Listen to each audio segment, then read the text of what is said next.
मी आरोग्य सल्लागार आशा दिनकर इंगळे मेहकर बाबुळखेड या गावामध्ये माझा आता हा 5वा रिझल्ट आहे. तर आईला आधी आईपासून सुरुवात झालेली. तर आईला आधी काय त्रास होता आणि अमृत ज्यूस आणि आर्थोगेन आईला काय फरक पडलाय तर तुम्ही आईचं तोंडून ऐका. तुमचं नाव सांगा.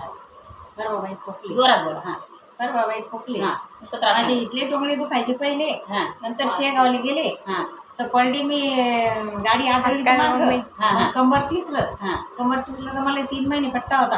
हां अशी सारखी बेडवर पडेल होते.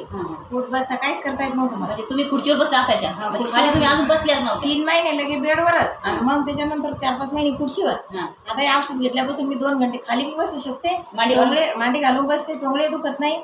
हरिपाटाला बी गेलेत मला 10 मिनिटं दम यायचा आहे. काहीच म्हणता येत नव्हतं. आता दम बी येत नाही. काहीच नाही. हरिपाटाला बी खाली बसता येत आहे आणि म्हणता बी येत. सगळं म्हणतात म्हणजे result खूप दमलेले फरक पडल्यामुळे सगळ्या या 5-6 बाया सगळ्याला घेतलं. या बाया तर सगळ्याला फरक पडला. सगळ्याला फरक पडले. हा